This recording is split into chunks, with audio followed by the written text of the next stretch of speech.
We live in a pretty dangerous world, and due to my law enforcement background, I often bring you stories about radical Islamic terror.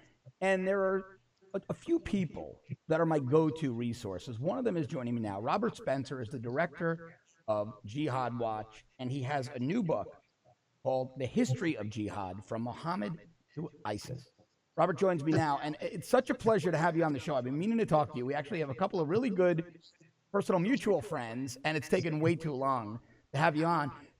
Tell me a little bit about the book, and then I want to get into some of the work Jihad Watch has been doing, because you guys are an absolute go-to resource for me as I produce the show every day. So let's talk about the upcoming book first, because it seems incredibly interesting, and I think a must-read for anybody that's interested in this subject matter. I would even encourage everybody in law enforcement and the military to grab a copy. They really need to understand the enemy. Yeah, absolutely, John. Thank you. This book is unique.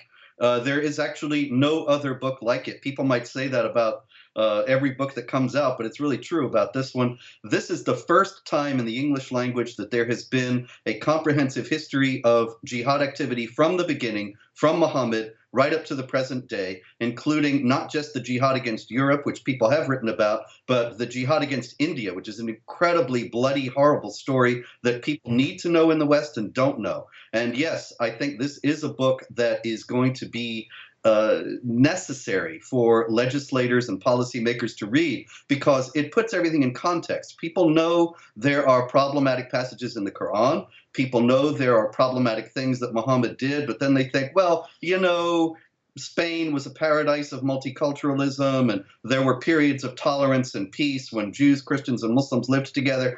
I explode all those historical myths in this book, relying on chroniclers who were there, eyewitnesses, and people who were contemporaries of what happened, and show that this is an astonishingly consistent history all through from the beginning. Muslims have waged jihad against unbelievers. They're still doing it. The doctrines haven't changed, and people need to know this history, because there is no indication now that anything is going to be different in the encounters of Muslims and non-Muslims today.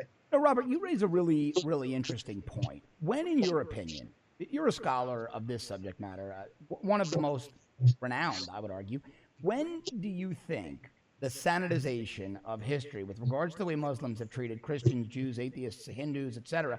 And it's interesting you bring up India. Quick digression, a few years back I was involved in a deal, and two of the investors were Indian, one Hindu, one Christian, and they would rant about this. They would rant. It was right after 9/11, actually. This went down more than a few years ago.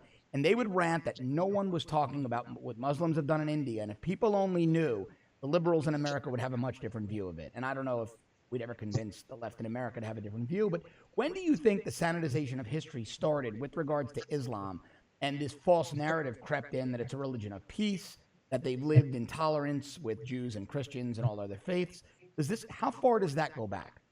John, you know, I actually have this in the book. It goes back about 500 years when Martin Luther, the founder of the Protestant understanding of Christianity, he was engaged, of course, in a lot of attacks on the Pope and the Catholic Church. And at that time, in 1517, the Ottoman Empire, the last caliphate, was encroaching upon Europe from the east, and was actually in Eastern Europe and was advancing.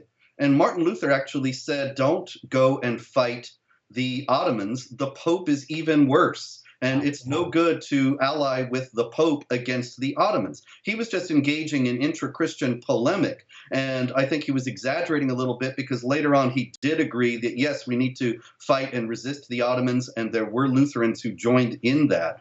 But he is the beginning of the idea that Islam is really peaceful and nothing to worry about. That wasn't his intention, but it kept going. The British then spread this same idea when they allied with the Ottomans in the middle of the 19th century to try to sell it to their people. They started to spread the idea that Islam was a religion of peace. And then, of course, we have to mention George W. Bush right after 9/11. And I think there's a real wallop in this book after you read about 14 centuries of unbroken, consistent, bloody jihad warfare. Then you have George W. Bush after 9/11 going into the mosque and saying Islam is a religion of peace. It puts it in a context that makes it really jolting that he would have been so detached from reality.